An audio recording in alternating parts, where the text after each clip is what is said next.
घने जंगलों में चार भाई थके हारे बस चलते ही जा रहे थे। भूख प्यास से चारों का बुरा हाल था। विक्रम, हम लोग कई दिनों से इन घने जंगलों में चलते जा रहे हैं, लेकिन मुझे कुछ समझ में नहीं आ रहा है कि आखिर हम जा कहाँ रहे हैं। मंजिल क्या है हमें पता ही नहीं। ये क्या भैया, हमें हमारे माता पिता का नाम भी याद नहीं है। हम कौन हैं हमें कुछ नहीं पता, और मुझे बहुत जोर से भूख भी लगा है भैया, जैसे कि मैं कई वर्षों से खाया नहीं हूँ। आदित्य इधर उधर फल ढूंढता है, लेकिन कुछ भी नहीं मिलता। मैंने हर जगह देखा, लेकिन जंगल में एक भी फल नहीं है। अब हमें गांव की ओर चलना होगा, शायद वहां कोई हमारी मदद कर सके। हाँ भैया, यही ठीक रहेगा। जंगल में और रुकना बेकार है। चलिए गांव चलते हैं। फिर चारों भाई गांव की ओर बढ़ते हैं और एक घर के दरवाजे पर पहुंचते हैं। वहां एक औरत खड़ी होती है। माता जी, हम चार भाई बहुत भूखे हैं। कई दिनों से हमारे पेट में अन्न का एक दाना भी नहीं गया। कृपया हमें थोड़ा सा खाना दे दीजिए। अरे रे रे रे रे रे, हटो, दूर हो जाओ यहाँ से। पता नहीं कहाँ कहाँ से गंदे गंदे लोग आ गए मेरे दरवाजे पर। तुम जैसे अजनबियों को मैं खाना दूंगी? छी छी छी छी छी। अरे तुमसे तो अच्छा मैं किसी भिखारी को दे दूं, पर तुम लोगों को कभी नहीं दूंगी। निकलो निकलो यहाँ से, मेरे दरवाजे को अशुद्ध कर दिया। इतना कहकर वो औरत चली जाती है। चारों भाई स्तब्ध खड़े रह जाते हैं। विवेक, यह क्या हो गया? उस औरत ने तो हमें पहले कहीं देखा भी नहीं था, फिर उसने इतना अपमान क्यों किया, जैसे हम इंसान ही नहीं हो। पता नहीं भैया, आगे चलकर देखते हैं। इतना कहकर चारों भाई एक और घर की ओर बढ़ते हैं। भाई साहब, हम चारों को बहुत जोरों से भूख लगी है। कृपया हमें थोड़ा सा खाने को दे दीजिए। अरे ए अनाथ, कहां से अटपके हो तुम? चारों के चारों भीख मांगने चले आए। चल भाग यहाँ से। मुझे तुम जैसे अनाथों को खाना नहीं देना है। तुम्हारे ना माँ का पता है ना बाप का। पता नहीं कैसा गंदा खून तुम्हारी रगों में बह रहा है। दफा हो जाओ यहाँ से। यह आप क्या कह रहे हैं? मैंने तो आपको पहले कभी देखा भी नहीं, फिर आप हमारे साथ ऐसा व्यवहार क्यों कर रहे हैं? चल जा, दफा हो जाओ। एक फूटी कौड़ी नहीं दूंगा तुमको। इतना कहकर वो गांव वाला अंदर चला जाता है। चारों भाई स्तब्ध खड़े रह जाते हैं। भाइयों, मुझे समझ में नहीं आता कि ये गांव वाले हमारे साथ ऐसा व्यवहार क्यों कर रहे हैं, जबकि हमने इन्हें पहले कभी देखा भी नहीं है। भैया, आपने बिल्कुल ठीक कहा, लेकिन यह हमारे साथ ऐसा क्यों कर रहे हैं? यह हमें इतने नफरत भरे शब्द क्यों सुना रहे हैं? भैया, ये बहुत ही अजीब है। लगता है हमें इस रहस्य का पता लगाना ही होगा, जो आखिर हमारे अतीत के पन्ने में ऐसा क्या है जो ये लोग हमारे साथ ऐसा क्यों कर रहे हैं। इतना कहकर चारों आगे बढ़ते हैं। तभी चौपाल पर बैठे दो गांव वाले उन्हें देखते हैं और आपस में बातें करते हैं। छी छी, कैसा कर्म किया था इन्होंने कि इसकी ऐसी सजा मिली। देखो, हाथ फैलाकर घर घर जाकर खाना मांगता फिर रहा है। इसके माँ बाप ने भी बिल्कुल यही किया था जैसा यह कर रहा है। भगवान ना करे ऐसी औलाद किसी दुश्मन को भी मिले। हाँ, तुम बिल्कुल सही कहते हो। इसके जैसे से तो हमें भी घृणा आती है। इतना कहकर सभी गांव वाले वहां से मुंह बनाकर चले जाते हैं। चारों भाई और भी ज्यादा परेशान हो जाते हैं। भाइयों, अब बहुत हो गया। हमें कुछ भी याद नहीं कि हमारे माँ बाप कौन हैं, कहाँ हैं, और ये गांव वाले सब हमारे साथ ऐसा व्यवहार कर रहे हैं जैसे हमें बहुत करीब से जानते हो, लेकिन हम इन्हें बिल्कुल नहीं पहचानते। भैया चलिए हम किसी साधु महाराज से पूछते हैं, शायद वह हमारे बारे में कुछ बता सके। इतना कहकर चारों भाई घने जंगल की ओर निकल पड़ते हैं। जंगल में चलते चलते उन्हें एक साधु महाराज की कुटिया दिखाई देती है। चारों भाई अंदर जाते हैं। साधु उन्हें देखते ही मुस्कुराते हैं। आखिर तुम चारों आ ही गए। महाराज, हमें समझ में नहीं आ रहा। हम चारों भाइयों को कुछ भी याद नहीं है, सिर्फ इतना कि हम भाई हैं। इसके अलावा हमें यह भी नहीं पता कि हम कौन हैं, कहां से आए हैं और कहां जाना है। हमने गांव वालों से सिर्फ थोड़ा खाना मांगा, लेकिन उन्होंने हमें गाली दी, अपमान किया, जबकि हमने उन्हें पहले कभी देखा ही नहीं। यह तुम्हारे अतीत से जुड़ा हुआ पन्ना है। तुम्हें अपने अतीत को जानना होगा।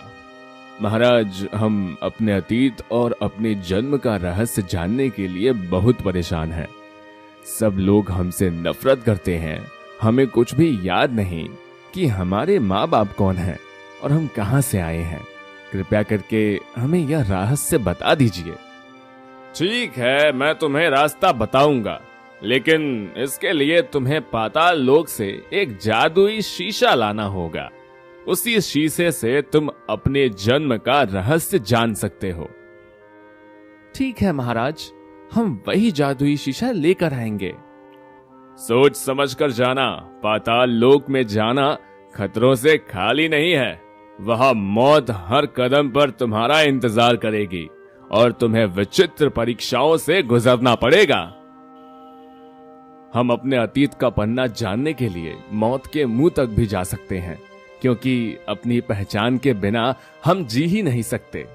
इतना कहकर चारों भाई कुटिया से निकल पड़ते हैं। तभी उन्हें एक रहस्यमय गुफा दिखाई देती है। गुफा का द्वार काला और गहरा था। भाइयों देखो, सामने एक गुफा है। चलो हम सब इसी रास्ते से चलते हैं। शायद यही रास्ता हमें पाताल लोक तक ले जाए।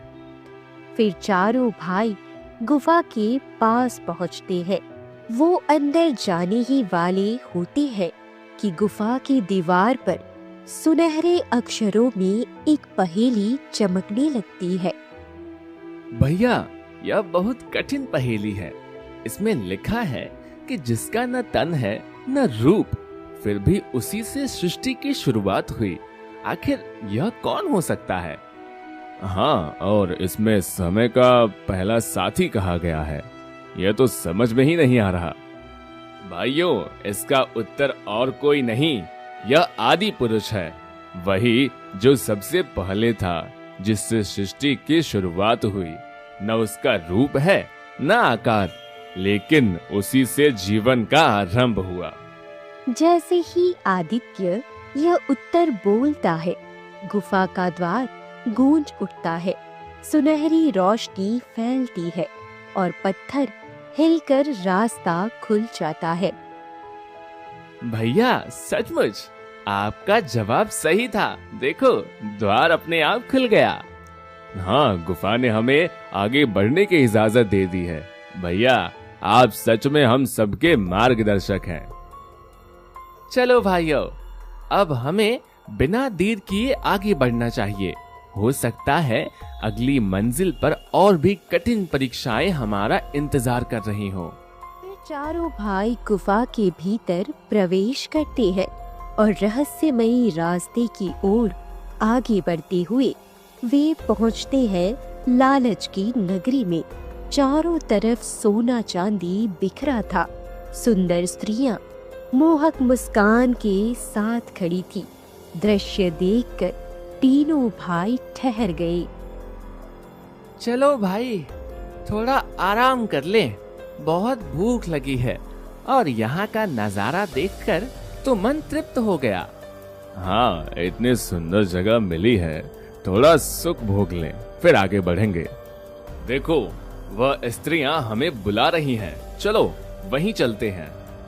आओ, हम तुम्हारा कब से इंतजार कर रही है। हमारे स्नेह के महल में विश्राम करो। ऐसा सुख तुम्हें कहीं नहीं मिलेगा। जन्नत है जन्नत। थोड़ा स्त्री सुख भी भोग लो।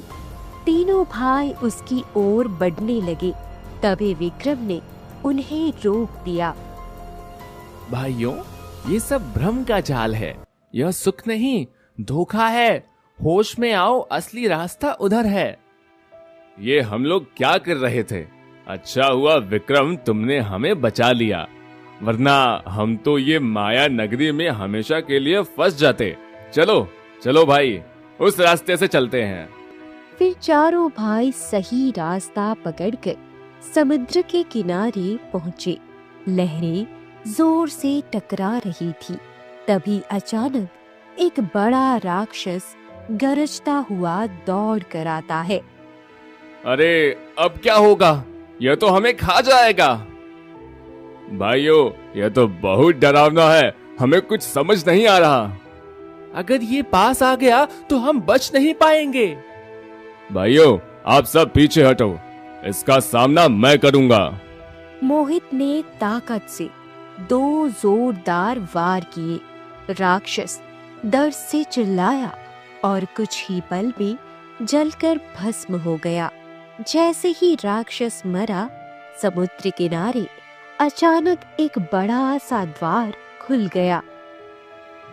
देखो, ये दरवाजा लगता है यही पाताल लोक जाने का रास्ता है। फिर चारों भाई उस द्वार से अंदर गए और पाताल लोक पहुंच गए। वहां चारों ओर अंधेरा, कांटे और डरावनी आवाजें थी। तभी अचानक सामने एक औरत प्रकट हुई। उसकी आंखों से आंसू बह रहे थे। मैं किसी को अंदर नहीं जाने दूंगी। जो भी आगे बढ़ेगा उसे मैं मार डालूंगी। अब क्या करें? अगर हम आगे बढ़े तो ये हमें मार डालेगी। नहीं भाइयों, डरो मत, मैं कोशिश करता हूँ। विवेक धीरे धीरे औरत के पास गया और नर्म आवाज में बोला, माँ, आपको रोते देखकर बहुत दुख हो रहा है। हम आपका बुरा नहीं चाहते, हम तो बस शीशा लेने आए हैं ताकि लोगों की मदद कर सकें। कृपया हमें जाने दो, हम आपको कोई नुकसान नहीं पहुंचाएंगे। विवेक की मीठी बातों से औरत का दिल पिघल गया। उसने आंसू पोंछे और रास्ता खोल दिया।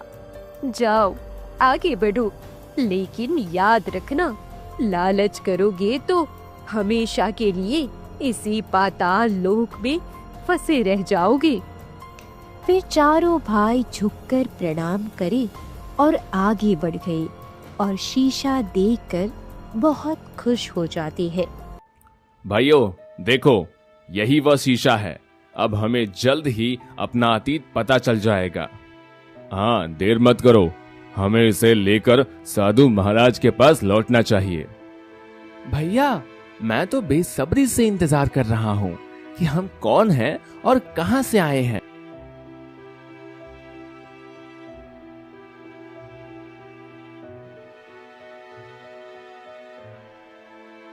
फिर चारों भाई शीशा लेकर साधु महाराज की कुटिया में पहुंचे।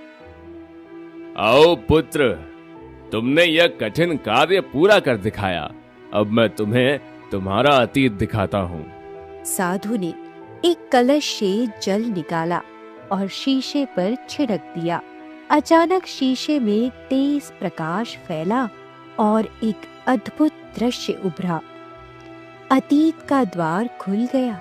उन्होंने देखा कि वे किसी साधारण परिवार की नहीं, बल्कि एक महान राज्य के राजकुमार थे। उनके माता पिता जीवित थे, लेकिन किसी श्राप के कारण पत्थर की मूर्तियों में कैद हो गए थे। महाराज, हमारे माता पिता मूर्तियों में क्यों कैद हैं? हमें कुछ भी समझ नहीं आ रहा, कृपया सच्चाई बताइए। हमें सब जानना है, आखिर हमारे साथ ऐसा क्यों हुआ? धैर्य रखो पुत्रों, मैं तुम्हें सब बताता हूँ। यह कहानी 3 साल पुरानी है। उस समय तुम सब अपने राज्य के राजकुमार थे, महाराज वरुण देव के पुत्र।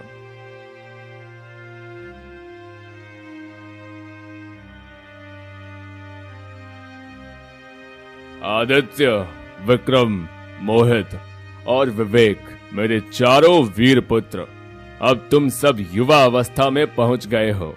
कुछ ही दिनों में तुम में से कोई इस राज्य का भावी सम्राट बनेगा। इसलिए आज से मैं तुम्हें कुलगुरु के पास भेज रहा हूं। उनके आशीर्वाद के बिना आगे की विधि अधूरी है। जी पिताजी, हम आज ही कुलगुरु के पास जाएंगे। हाँ पिताजी, हम चारों भाई अभी निकल पड़ते हैं।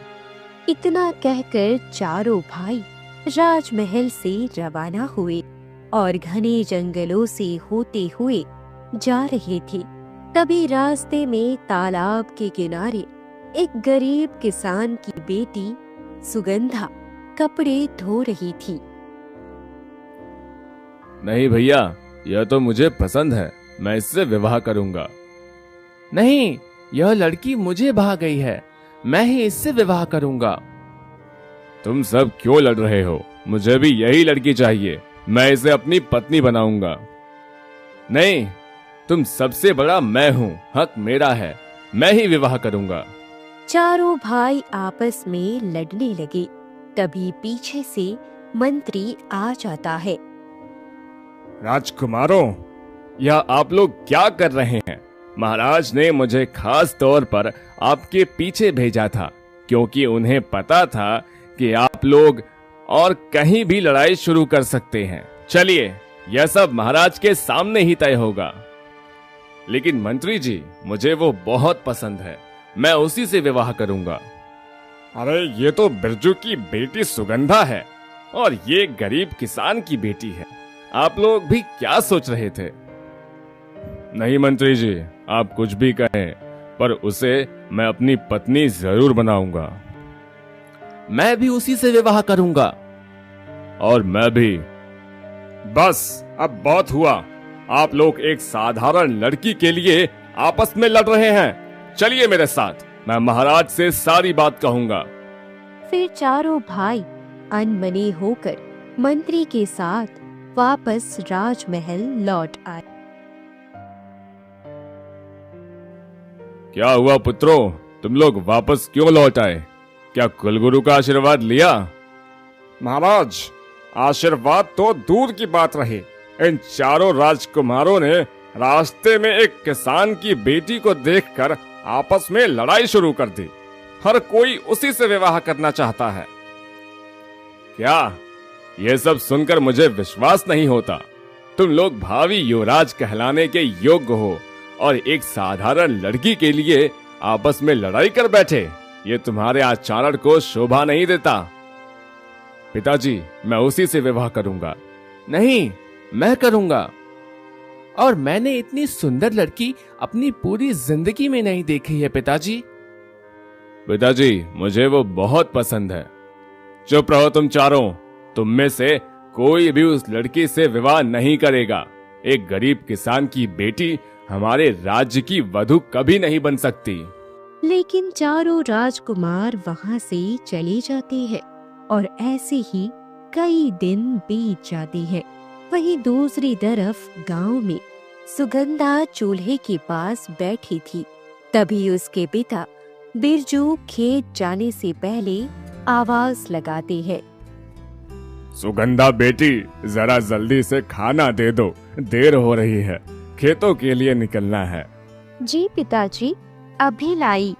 उसी पल दरवाजे पर दस्तक हुई। बिरजू जाकर देखता है तो सामने चारों राजकुमार खड़े थे। अरे राजकुमार, आप लोग यहाँ? कहिए, मैं क्या सेवा कर सकता हूँ? बिरजू, मुझे तुम्हारी बेटी से प्रेम हो गया है। मैं उससे विवाह करना चाहता हूँ। नहीं, ये लड़की मेरी पसंद है, इससे तो मैं विवाह करूंगा। तुम दोनों हटो, यह मुझे भा गई है, इसका पति मैं बनूंगा। चुप रहो सब, सुगंधा मेरी पत्नी बनेगी बस। बिरजू स्तब्ध रह गया। चेहरे पर गुस्सा और भय दोनों उतर आए। राजकुमार, आप लोग होश में हैं? यह कैसी बातें कर रहे हैं? मैं गरीब इंसान हूँ, मैं गरीब किसान हूँ। मेरी बेटी का महल से कोई नाता नहीं। मैं उसे आपकी जिद का शिकार नहीं बनने दूंगा। आप लोग तुरंत यहाँ से चले जाइए। बिरजू, तू होने वाले सम्राट की बात कैसे टाल सकता है? मैं तेरी बेटी से विवाह करके ही रहूंगा। नहीं राजकुमार, यह असंभव है। मेरी एक ही बेटी है और तुम चारों भाई अपनी पत्नी कैसे बना सकते हो? यह कोई खेल नहीं। चलो जाओ यहाँ से। गुस्से में चारों राजकुमार वहाँ से निकल जाते हैं। ये सारी बातें सुगंधा सुन लेती है और कांपते हुए वह पिता के पास आती है। पिताजी, ये क्या हो रहा है? चारों राजकुमार पागल हो गए हैं। सब मुझसे विवाह करना चाहते हैं, लेकिन मैं तो किसी से विवाह ही नहीं करना चाहती। मेरा मन तो साधना में है। मैं गुरु माँ से दीक्षा लेना चाहती हूँ। मैंने वचन दिया है कि साध्वी बनूंगी। शादी का झंझट मेरे लिए नहीं है। बेटी, तू सही कह रही है। मैं तुझे किसी के हवाले नहीं करूंगा, चाहे वह राजकुमार ही क्यों ना हो। तभी अचानक चारों राजकुमार फिर से लौट आए। उनके हाथों में एक एक वरमाला थी। आज तो मैं विवाह करके ही जाऊंगा। देखो, मेरे पास भी वरमाला है। पहले मैं पहनाऊंगा इसे। सुनो, जो सबसे पहले उसके गले में वरमाला डाल देगा वही उसका पति कहलाएगा। फिर वे धीरे धीरे सुगंधा की ओर बढ़ने लगे। यह क्या कर रहे हो आप लोग? विवाह कोई गुड्डा गुड्डी का खेल है क्या? रुक जाओ। नहीं, मैं किसी से विवाह नहीं करूंगी। आप लोग मेरी इच्छा का अपमान कर रहे हैं। मुझे मजबूर मत करो। राजकुमार उसकी ओर बढ़ते ही रहे। डर और अपमान से कांपती सुगंधा पास पड़ा चाकू उठा लेती है और अगले ही पल, अगर मेरी आत्मा की स्वतंत्रता छीन ली जाएगी तो जीकर क्या करूंगी? वह अपने सीने में चाकू घोंप लेती है। एक चीख गूंजती है और सुगंधा वहीं मर जाती है। यह क्या कर लिया इसने? नहीं, ऐसा नहीं होना चाहिए था। हम सब दोषी हैं। चारों राजकुमार डरे सहमे वहां से भाग खड़े होते हैं। वही बिरजू बेटी के निर्जीव शरीर को पकड़कर फूट फूट कर रोने लगता है। नहीं, मेरी बेटी, मेरा सहारा, तुम मुझे छोड़कर नहीं जा सकती। इन राजकुमारों की वजह से तूने अपनी जान ले ली। मैं इन्हें कभी नहीं छोड़ूंगा। राजा है तो क्या, इंसान की जिंदगी की कोई कीमत नहीं इनके लिए। तभी तो गांव वाले पास आ गए। बहुत अन्याय हुआ है। राजकुमारों की जिद ने मासूम बच्ची की जान ले ली। ये बच्ची साध्वी बनना चाहती थी, गुरु माँ से भी दीक्षा लेना चाहती थी, लेकिन लालची राजकुमारों ने उसकी जिंदगी छीन ली। गांव वाले आंसुओं से भरे चले जाते हैं। बिरजू अपनी बेटी का अंतिम संस्कार करता है और कसम खाता है, अब मैं बदला लेकर ही रहूंगा। क्रोध से भरा बिरजू एक तांत्रिक के पास जाता है। अंधेरी गुफा से तांत्रिक बाहर आता है।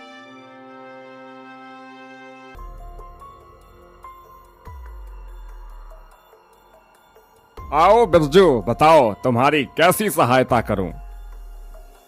मेरी बेटी मासूम थी, साध्वी बनना चाहती थी, लेकिन 4 राजकुमार उसकी जान के पीछे पड़ गए। मजबूर होकर उसने आत्महत्या कर ली।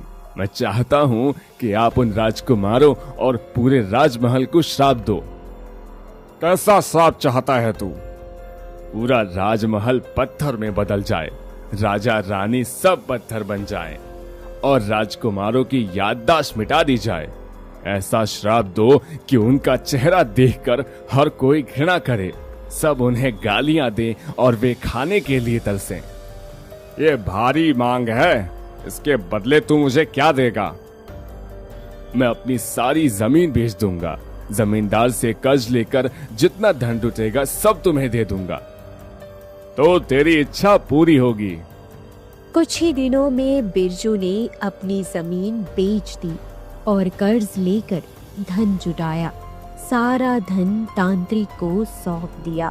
तांत्रिक ने काला अनुष्ठान किया और राजा रानी पत्थर की मूर्तियों में बदल गए और चारों राजकुमार अपनी स्मृतियां खो बैठे।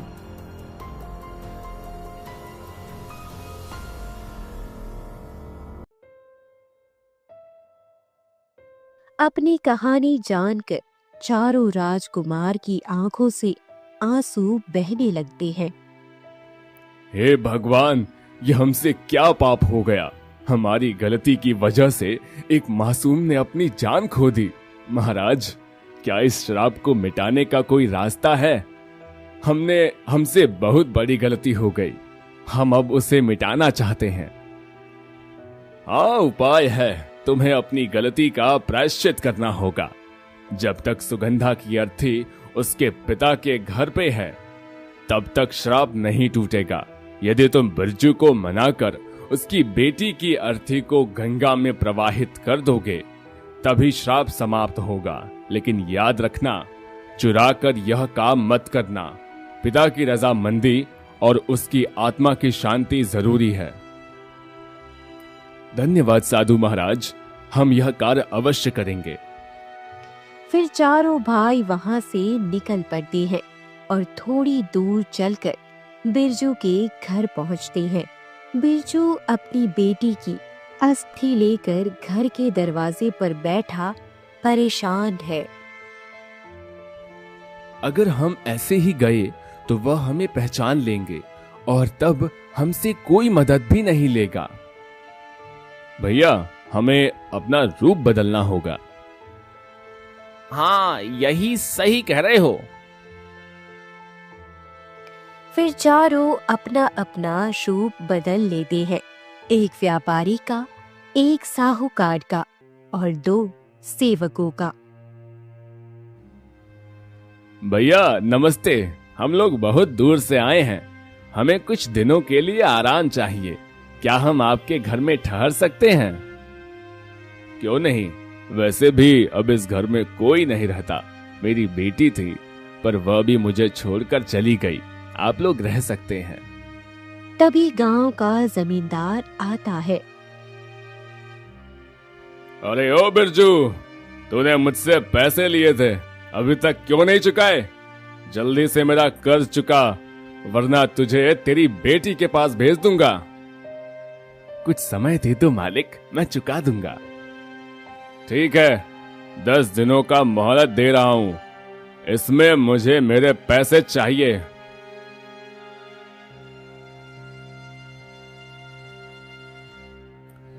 तो ये कर्ज में दबे हुए हैं। सुनो, हमें मिलकर जमींदार का कर्ज चुकाना होगा। हाँ भैया, आप सही कह रहे हो। फिर चारों भाई गांव में जाकर काम ढूंढते हैं।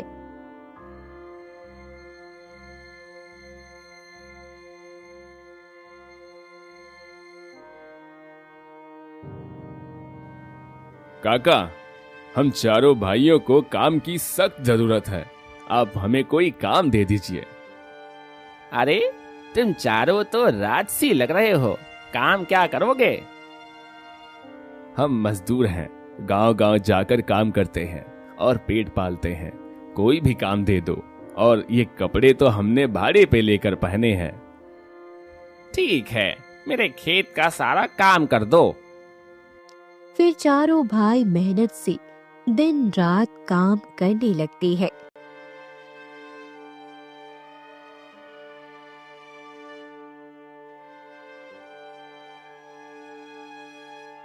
धीरे धीरे वह इतना कमा लेते हैं कि बिरजू का सारा कर्ज चुकाने इतना पैसा इकट्ठा हो जाता है। चलो, हम सबको जमींदार के पास जाना चाहिए और ये पैसे देकर बिरजू की जमीन का कागज ले लेंगे। इतना कहकर सभी भाई जमींदार के पास जाते हैं। ये लो तुम्हारे पैसे। आज के बाद बिरजू को परेशान मत करना और उसकी जमीन और घर के कागज वापस कर दो। मुझे पैसे से मतलब है, ये लो कागज। फिर जमींदार पैसे लेकर कागज दे देता है और चारों भाई कागज लेकर बिरजू के पास जाते हैं। काका, ये लीजिए आपकी जमीन और घर के कागज हमने छुड़ा लिए हैं। तुम लोग कौन हो? तुम मेरे लिए भगवान बनकर आए हो। कुछ नहीं काका, हम सब हमारे ही पापों की सजा है। हम बस प्रायश्चित कर रहे हैं। ये कलश क्या है? कई दिनों से हम देख रहे हैं। क्या वो आपकी बेटी की अर्थी है? गांव वालों से सुना था कि आपकी बेटी इस दुनिया में नहीं है। हाँ, 4 पापियों की वजह से मेरी बेटी ने आत्महत्या कर ली थी। सुनिए काका, अगर आप यूं ही बेटी को बांध कर रखोगे तो उसकी आत्मा को शांति कभी नहीं मिलेगी।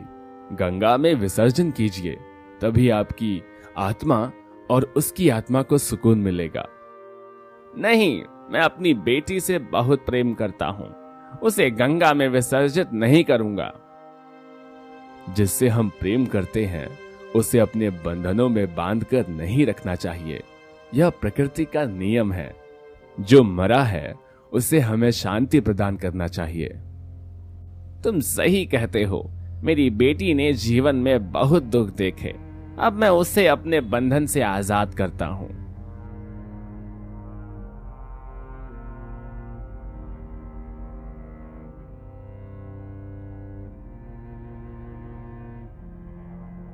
फिर बिरजू अपनी बेटी की अस्थि को ले जाकर गंगा में विसर्जित कर देता है। तभी आकाश से तेज रोशनी निकलती है। काले बादल छट जाते हैं। राजमहल पर दिव्य प्रकाश फैलता है। सभी राजा रानी पत्थर से इंसान बन जाते हैं। चारों राजकुमारों का रूप बदल जाता है और उनकी याददाश्त लौट आती है। हमें माफ कर दो, हमारी वजह से आपकी बेटी चली गई। हम वचन देते हैं कि हम कभी किसी की जिंदगी बर्बाद नहीं करेंगे। अपनी पूरी उम्र आपकी सेवा करेंगे। तो ये तुम लोग हो? इतने दिन से मेरे साथ रूप बदल कर रह रहे थे। हाँ काका, हम बस अपने माता पिता के श्राप से मुक्त करना चाहते थे और आपका दुख भी मिटाना चाहते थे। हम आपकी बेटी की जगह नहीं ले सकते, पर आपकी सेवा करके जख्म भरने की कोशिश करेंगे। चारों राजकुमार बिरजू की सेवा करने लगते हैं। कुछ दिन बाद बिरजू कहता है, बस करो बेटा, तुम लोगों ने प्रायश्चित कर लिया है। अब अपने राज्य लौट जाओ। तुम्हारे माता पिता तुम्हारी प्रतीक्षा कर रहे होंगे। आप भी हमारे साथ चलेंगे, तभी हम वापस जाएंगे। हाँ, आप चलेंगे तभी हम चलेंगे। तुम लोग बड़े जिद्दी हो। ठीक है, मैं भी चलूंगा।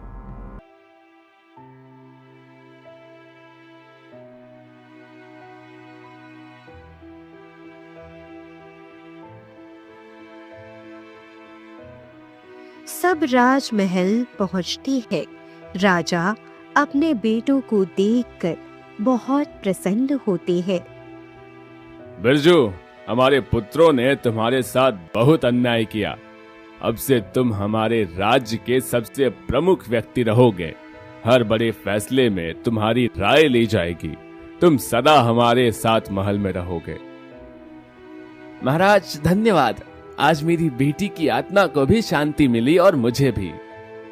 इसके बाद चारों राजकुमार अपनी जिम्मेदारी संभालते हैं और कुशल राजा बन जाते हैं।